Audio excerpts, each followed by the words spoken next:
Hello and welcome to From Campus to Careers, the Careers and Placements podcast, where we help Aston students take the next steps in their careers. I'm Andy from the Careers and Placements team, and this episode is part of our mini-series called The Workshop, where we offer you practical advice on how to stand out and succeed throughout your career journey. Today we are joined by a guest called Heather Duncan. She's the director of BuildForce Solutions, who has over 8 years of experience in recruitment and a real passion for helping people find the right roles and build their careers. We'll be talking about what students can expect if they are to use a recruitment agency, how to stand out to recruiters, and some top tips for working through the process.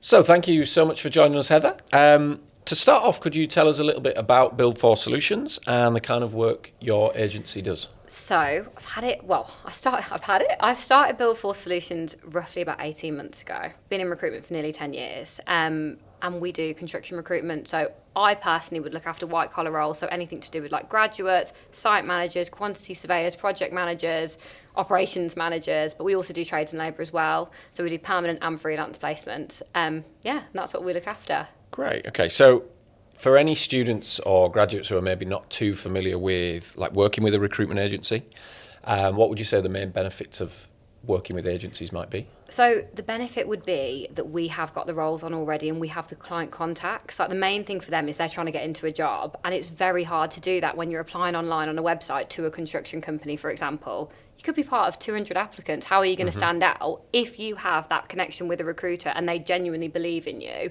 they'll push you to get the role. So it sort of gives them a leg up in front of other people. Okay. And is there a sort of timing of the year, do you think, for either placement students looking for placements or graduates that like working with an agency might fit in best, or? Not necessarily. I mean, I think it depends if they've done a placement year or not. Because I presume if they've done their placement year and when your exams finish, is it May, June? Yeah. So I think you're probably ready to work as a graduate maybe June, July. So I just go early from there. If you've done a placement year and then let's say you know your exams are finishing, you would probably try and start doing interviews April time, let's say, to get something for the end of summer. Yeah. Okay.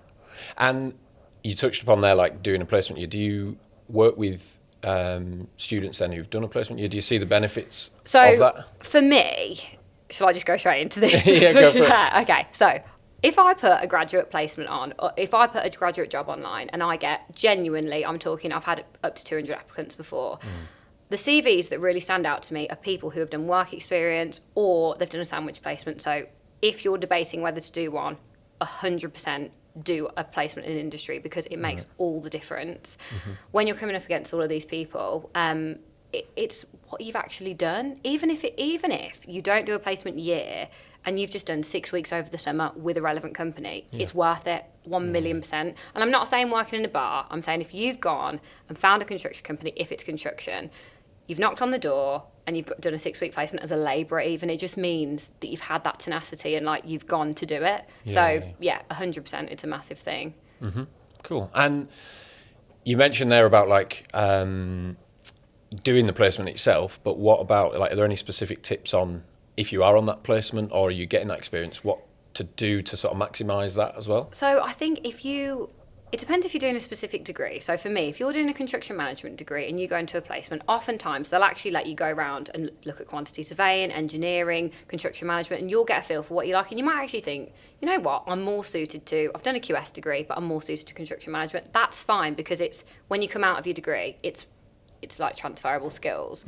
But I just say try and speak to as many people as possible, be a sponge and be memorable. So try and make as many relationships as you can so that when you do end your placement, you can actually go to someone that you got on with really well and say, can you write me a recommendation, and get that in writing so you can use it for your application. Right, okay. So if you got a reference or a recommendation from an employee from your placement, would you be including that like in applications to companies like as well? I'd put it on your CV. And I'd also be very specific. So if you've done, I don't know how much you want to go into construction, but say, for example, you work for a construction company on a particular project. What I see with a lot of people is they just put working with, let's say, someone like Galliford Try, 1 year placement. They've put a little bit about the duties, but nothing about the particular project. The project is key. So if you're working on a big civils project or a large student accommodation, you need to put that on there with as much detail as you possibly can. Cool. I mean, it's backing up a lot of the stuff that we hopefully tell our Yeah. students as well. But yeah, it's good to hear that from someone who's working with these companies every day as well to sort of recruit roles. And in terms of like for students who, like I said, if you haven't used an agency before, like what can students or graduates expect initially if in terms of like working with an agency? So, for one thing, I would say, and I know a lot of people aren't going to want to hear this, is pick up the phone, not just apply online. Yeah. Because say if you haven't heard back in a couple of weeks, if you actually make a phone call and push, you're going to be one of many people that's going to stand out. And what you can probably expect is they're going to vet you a little bit. So they're going to ask you a little bit deeper they're going to dig deeper into what you've done on your experience, if anything. Why you want to do what you want to do, what you like as a person, what are your motivators. That's what I would do anyway. It's more about digging into their personality, because at grad level, it is about personality. Obviously, you've got your degree and your skill set, but that's what's going to make you stand out. If you've got the right attitude, that's what people are looking for, because they're not expecting you to know it all. Yeah. And I always say to students, like, one email that's professionally written or a call to an employer to like chase up or something is, as long as you're doing it in the right time frame and it kind of fits within that, it actually has that extra connection 1,000,000%. compared to someone else, doesn't it? So, yeah. And from your experience, we've kind of talked a little bit already, but from your experience, what makes a student or a graduate kind of stand out to recruiters, and what are maybe some of the common missteps or mistakes in that sense? One thing is just applying online. Just applying online and not even bothering to follow up with anything personal. Like if you come to me and say if you've seen something on LinkedIn and all you've done is send me a message, you've got my number. It's on my LinkedIn. Give me a call. Drop me a text. Say, look, I've done this. You've not come back to me in 2 weeks. Is there anything we can do?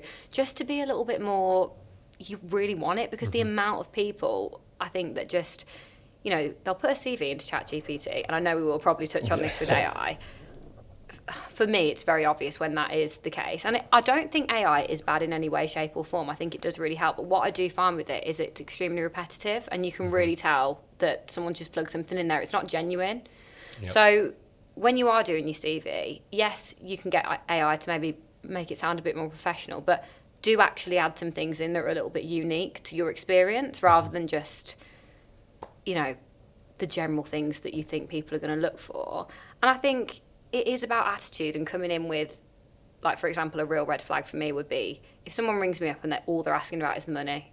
Right, okay, yeah. Do you get that often? All the time. Right. Like, for me, a green flag is, look, I'm not bothered about the salary, within reason, obviously. Yeah. We're not wanting to pay people under minimum wage or anything, but it's about what this company can do for me experience-wise, what I can learn from them. That's what I'm looking for. It's not about, can you push the salary up by a couple more grand? I've done that before where I've got someone a placement at about 37k, which was brilliant for a grad. Yeah. And then as soon as he got the offer, he was like, can you push it up a little bit? And I'm like, no, absolutely not, because it's not about that. You've got 1 year's experience. I've got you this brilliant starting salary, which that is quite high for a grad. Yeah, absolutely, yeah. And I want the attitude of them to say, the client wants them to just be really green and like a sponge and happy and just wants to learn, essentially. Because it's not all about the money. It will come, but you have to put the work in, which isn't what people want to hear half the time.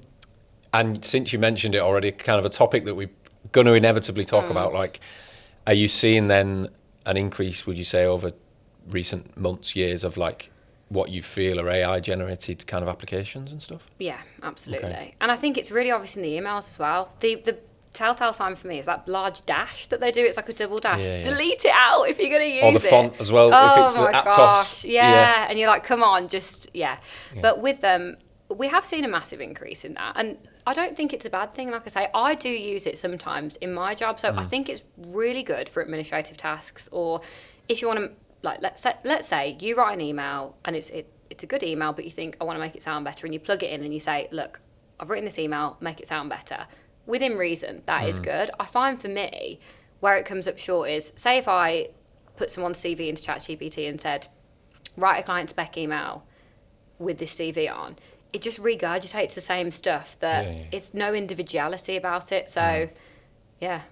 I was reading actually the other day, there's some research, I think from University of Birmingham, where they spoke with students or got them to use AI for applications and then reflect on it over time. And actually, when they stopped to actually contemplate what it was producing for them and how effective it was, they realised it probably could do it in their own time compared to like get a better result from actually doing it themselves. But I think it's hard because it stops you from using your brain sometimes, which is good for menial tasks. But for stuff if you're selling yourself to someone, if you're writing something from the heart of why someone should choose you as an employer, they're getting all the AI emails from everyone else. So why you need to do something different to make you stand out. I mean, it kind of terrified me when I first heard of AI because I didn't know what was going to happen. But it is good for the admin side, like I said. But what I think it does do, which isn't good, is it takes away the personal aspect of it. Yeah.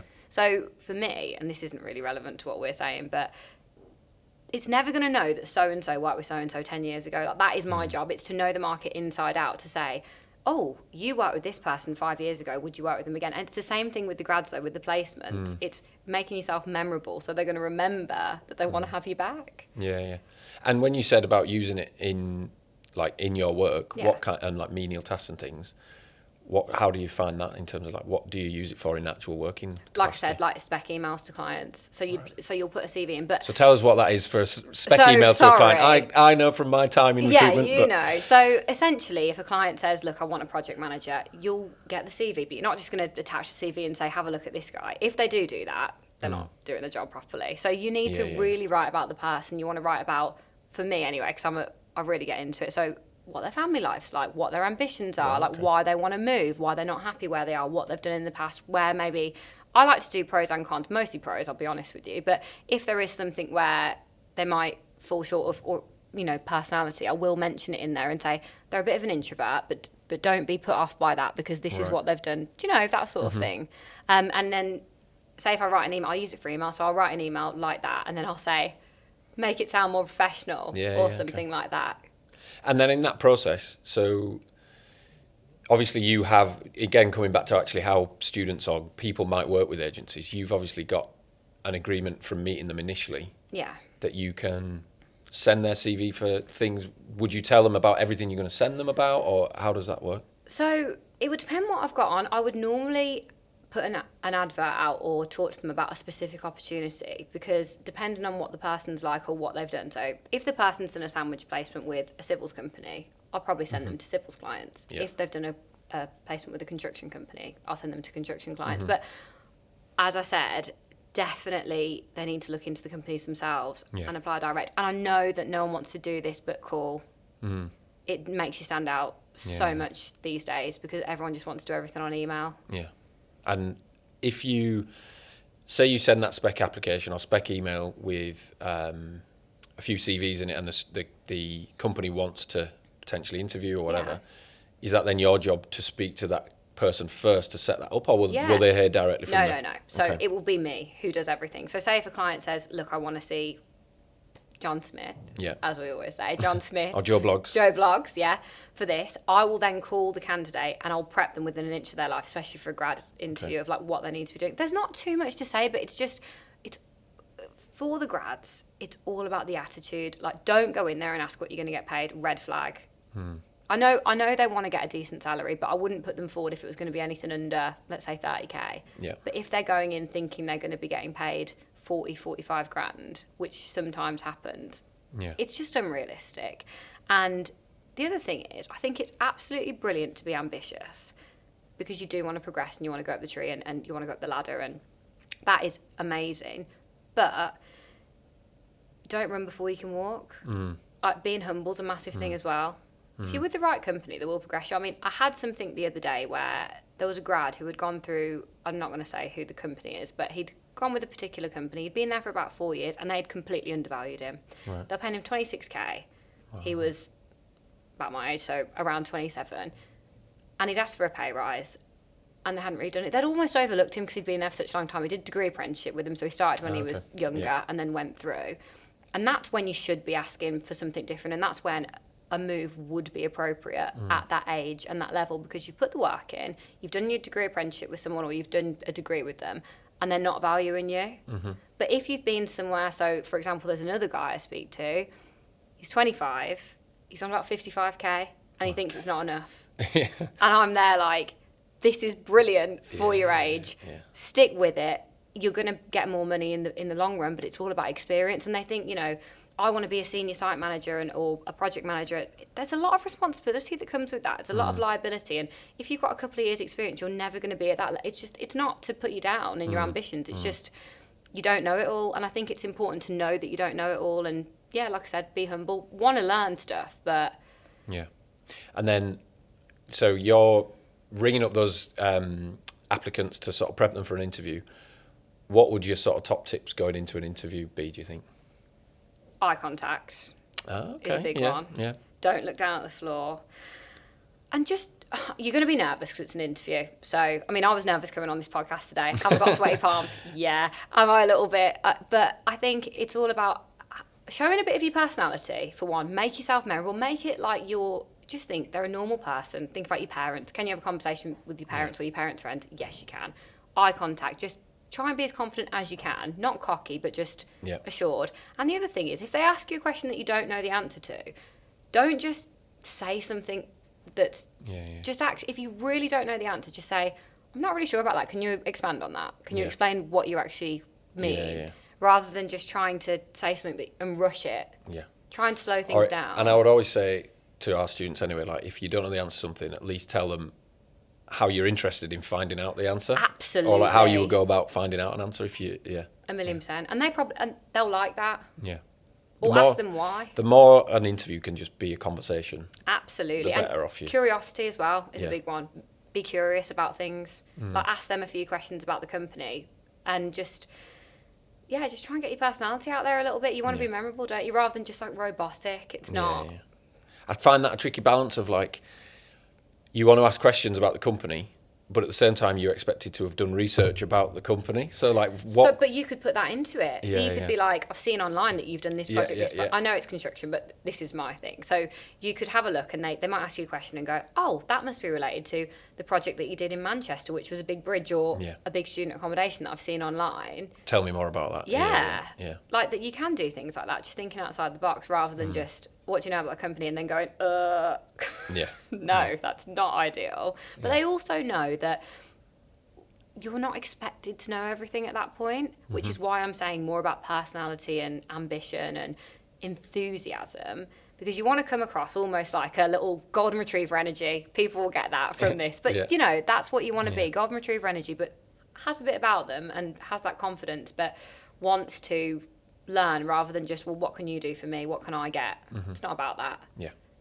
And just to sort of finish off again, the using LinkedIn and that kind of thing. So I'm guessing absolutely you're on LinkedIn, people can add you, people can connect, and your company and everything. But that's another thing. So one thing I have noticed is a lot of people who have done, I know it's different because they've done degree apprenticeships, but they don't even, people who've done sandwich placements aren't putting that on their LinkedIn. They absolutely should put it on their LinkedIn. If you've got graduate site manager, did a sandwich placement at Kier, it should be on there because the internal recruiters as well will look for that too. And even if you've got your CV on there, you should do that as well. Do you use, I remember LinkedIn was quite a recent thing because I used to work in recruitment as well, but it would always be the case that you'd check up people on LinkedIn and look at what their profile looks like. Still happens, obviously. I'm a big LinkedIn stalker. You always have to have a look at people and see what they're doing. But if you're as well on LinkedIn and you're interacting, so say you haven't done a placement yet because it's just not what you signed up for with your degree, and let's say that you've walked onto a construction site and you've said, look, can I just have 6 weeks experience, pictures on LinkedIn, I worked on this project over summer, just to give a little bit more about you, almost like, not like Instagram, well sort of, you're talking about what you've done on the project. If you haven't specifically worked for them on a placement year, it's really important to do that. And when you're on the projects as well, when you get your grad job, updates on LinkedIn. So like, again, you're not going to get this, but like, say for example, they're putting the piles in, take a picture and be like, week 11 of the project, put in this many piles in, can't wait to see what happens next, or just, it does make a difference. Cool. And can you tell us a little bit more then about what kind of opportunities specifically for BuildForce, like that you that we'd look at with grads? So, I mean, graduate site managers, graduate engineers, and graduate quantity surveyors are the main ones that we'd look at. And for that, I would be looking for someone who's maybe done a year in industry or just a summer placement, whatever works, and they're looking to be a construction manager or a site manager. They would then give me a call and we would look at getting them paired up with a company. But again, that would be my responsibility to meet them, vet them, have a coffee, have a Teams call, see what they're like, and then put them with the right position, sort of thing. Okay. And then more broadly then for, obviously we do have a big engineering sort of group at Aston, obviously, but there's also a lot of other subjects and everything. Is there kind of different agencies for different There's agencies for everything, Andy. Yeah. So you've got marketing, there is marketing, IT. But what I would say, and I don't want to do myself out of a job here, but this is genuine. So if you are looking to get into construction, I wouldn't necessarily say, I think using recruitment agencies are great, especially if they're advertising grad roles. But what you need to do is look online at the companies, and you need to go direct to those companies because they don't always use us for grad roles, because if they can link up with universities, why would they? Why would they pay a fee for it? I'm just being honest. It's just what it's like. So I would suggest that you go in your local area and you look around at what's out there. And even if you've got a copy of your CV, you go to a construction site, you knock on the door and say, can I speak to the project manager? Who can I speak to? It shows that you've got that resilience and you're actually going to do something a little bit different. And that is the best way. And then what I tend to see happen is if they have done a sandwich placement with a certain company, if they've done a good job, that company will then offer them postgrad. Right, yeah. And sort of key kind of takeaways from today then, just to sort of wrap up, but we like to ask this question to every guest on our show, but if you could sort of give yourself one career piece of advice of you, 18, 19-year-old student age, what would you say looking back? Well, you definitely don't know everything, even though you think you might. Look, you've studied for a long time with this degree, and you think that you're full of knowledge, and it is absolutely brilliant what you've done, and I'm not taking away from that. But I think it's not necessarily what a company can do for you, it's what you can do for them at entry level. It's about standing out with that attitude. It's making sure that you do want to be there bright and early and getting things done and being positive. There's a lot of people that sort of ring me up and maybe they're 1 year into the job and they're down the dumps because they're not on 40 grand already, but genuine. And I understand it because it's a bit of a shock. You've gone to uni and the uni work is hard, but you can manage your own time. You're not working a 9 till 5, and in construction especially, if you don't like long hours, it's not for you. It's 7:30 till 5:30, sometimes 4:30, but it's long hours and that is a shock to the system. So it's about being tenacious, being resilient for a start, and also asking questions. Not silly questions, but just really digging into things. If you don't know the answer to something, don't just nod along and go, yeah, I'll get that done. Genuinely ask and get behind the why of why people are doing things. So if you're in work and there's something you don't understand, or get to know more about it, why is it, dig into it so you can actually understand. And the other thing I'd say was, this just key takeaways from what's really good, Yeah, go on. It's about people and relationships. Everything's about people and relationships. Even if you go to a placement for 2 weeks, you can still make an impression on someone, and that's really important. So don't just think it's about what you know, it's who you know. Yeah.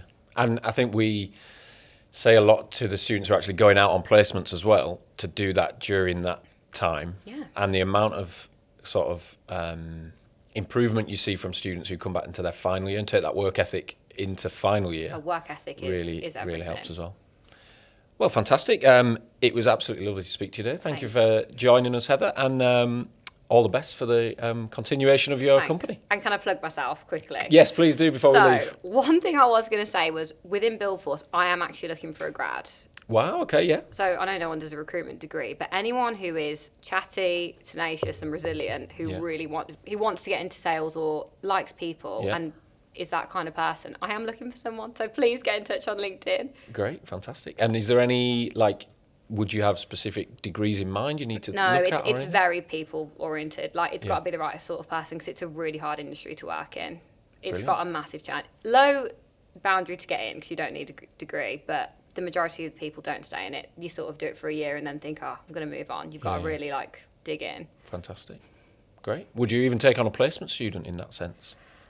For the marketing side, I would. I wouldn't put a placement student in front of clients just because it's not fair on them either. But I've got an apprentice at the moment who's 18, turning 19, and he's absolutely brilliant. But for someone if we've got anyone who does marketing, social media, that's something I definitely would look at on a placement basis. Right. Great. Well, you heard it here first, everyone. If you've got an interest in marketing, in sales, in business development, get in touch with Heather, and there might be opportunities out there for you as well. Definitely. Thank you. Thank you. So that's all for today. Thanks for tuning in to another episode of From Campus to Careers. If you enjoyed this episode, don't forget you can follow us on YouTube, Spotify, or Apple Podcasts and share it with a friend. And don't forget you can book an appointment with the Careers and Placements team through Aston Futures for one-to-one support.